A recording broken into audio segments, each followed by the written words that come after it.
Hi అండి. Welcome back to our channel Sanas కుకాలజీ. ఈరోజు మన రెసిపీ వచ్చేసి అప్పుడుకప్పుడు ఎంతో హెల్తీగా, టేస్టీగా చేసుకునే వెజిటేబుల్ ఓట్స్ దోస అండి. ఓట్స్‌తో ఒకే రకమైన రెసిపీస్ తిని బోర్ కొట్టేసింటే ఈ విధంగా ఇంకొంచెం హెల్తీ వేలో ఈ విధంగా వెజిటబుల్స్‌తో ఈ వెజిటబుల్ ఓట్స్ దోసని ట్రై చేసి చూడండి. ఇది చాలా చాలా టేస్టీగా ఉంటుందండి. చాలా సాఫ్ట్‌గా ఉంటుంది. అలాగే మీరు దీన్ని ఇలాగే సర్వ్ చేసేసుకోవచ్చండి. జస్ట్ పెరుగుతో తిన్నా కూడా ఇది చాలా చాలా టేస్టీగా ఉంటుంది. పదండి ఇప్పుడు దీన్ని ఎలా ప్రిపేర్ చేయాలో చూసేద్దాం. ఇప్పుడు మనం స్టవ్ మీద పాన్ పెట్టుకొని ఇందులోకి ఒక 2 కప్పుల ఓట్స్‌ని వేసుకోవాలి. ఓట్స్‌ని మనం మీడియం ఫ్లేమ్‌లో ఒక 3-4 నిమిషాల పాటు డ్రై రోస్ట్ చేసుకోవాలి. వీటిని మీడియం ఫ్లేమ్‌లోనే రోస్ట్ చేసుకోవాలండి. హై ఫ్లేమ్‌లో వేస్తే ఇవి మాడిపోతాయి. చూడండి ఈ విధంగా ఒక 4 నిమిషాలు రోస్ట్ చేసుకున్నాక ఇప్పుడు స్టవ్‌ని ఆఫ్ చేసేసుకొని ఇప్పుడు ఈ ఓట్స్‌ని మనం బౌల్‌లోకి తీసేసుకుందాం.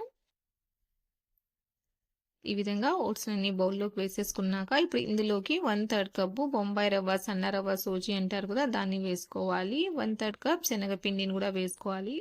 అలాగే సన్నగా తరిగిన ఒక 1/2 కప్పు ఉల్లిపాయల ముక్కల్ని వేసుకోవాలండి. నేనైతే చాపర్లో చాప్ చేసి తీసుకుంటున్నాను.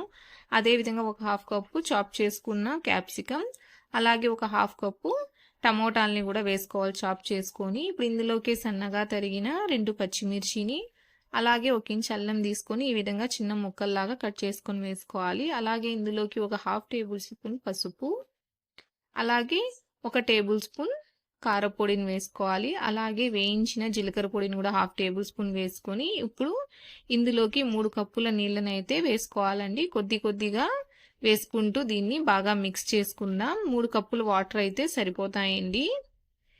ఒకేసారి వేయకుండా ఈ విధంగా కొద్ది కొద్దిగా పోసుకుంటూ దీన్ని బాగా మిక్స్ చేసుకోవాలి ఉంటలు లేకుండా.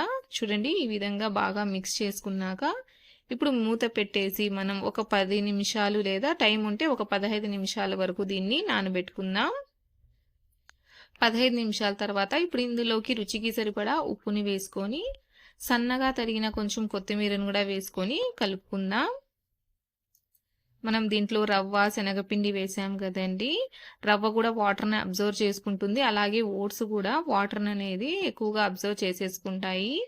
ఇప్పుడు ఇది ఇంకొంచెం థిక్గా ఉందండి. దీంట్లోకి మనం ఇంకొన్ని వాటర్ని అయితే యాడ్ చేసుకోవాలి. ఇప్పుడు ఇందులోకి ఒక 3/4 కప్పు ఇంకా మనం ఎక్స్ట్రా వాటర్ని అయితే యాడ్ చేసుకోవాలండి. చూడండి దీన్ని ఈ విధంగా వాటర్ వేసుకొని బాగా కలుపుకోవాలి.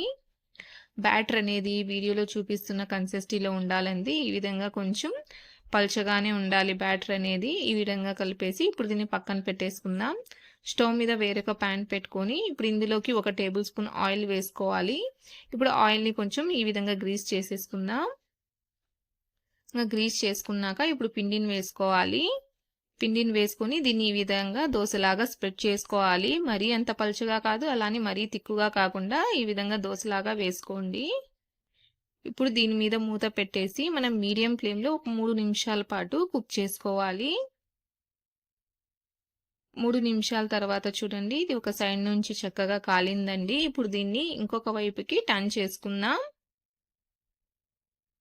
చూడండి ఇది ఇంకొక వైపు కూడా చక్కగా ఎర్రగా కాలిందండి. ఇప్పుడు ఒక టేబుల్ స్పూన్ ఆయిల్ వేసుకొని ఇంకొక సైడ్ కూడా మీడియం ఫ్లేమ్లోనే ఇంకొక 2 నిమిషాల పాటు దీన్ని కాల్చుకోవాలి. 2 నిమిషాల తర్వాత దీన్ని తిప్పి చూద్దామండి. చూడండి ఇంకొక వైపు కూడా ఇది చక్కగా కాలిందండి. ఇప్పుడు దీన్ని మనం తీసేసుకొని ఒక ప్లేట్లో పెట్టేసుకుందాం. ఇదే ప్రాసెస్లో మనం అన్ని ఓట్స్ దోశల్ని కూడా ప్రిపేర్ చేసుకోవాలండి. ఆయిల్ని గ్రీస్ చేసుకొని ఈ విధంగా మరీ పలుచగా కాకుండా అలానే మరీ ఒత్తుగా కాకుండా ఈ విధంగా దోశల్లాగా వేసుకొని మూత పెట్టేసి మీడియం ఫ్లేమ్లో 3 నిమిషాల పాటు కుక్ చేసుకున్నాక ఇప్పుడు దీన్ని ఇంకొక వైపుకి టర్న్ చేసేసుకొని కొద్దిగా ఆయిల్ని వేసేసుకొని ఇంకొక 2 నిమిషాల పాటు కూడా ఇంకొక సైడ్ కాల్నించుకోవాలండి.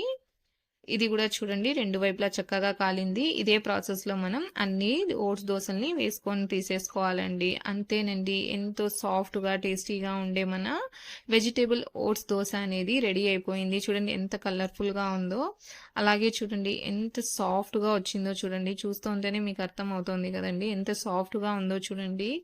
ఇది ఇలా తిన్నా కూడా చాలా చాలా రుచిగా ఉంటుందండి. మీరు జస్ట్ పెరుగుతో దీన్ని సర్వ్ చేసేసుకోవచ్చు.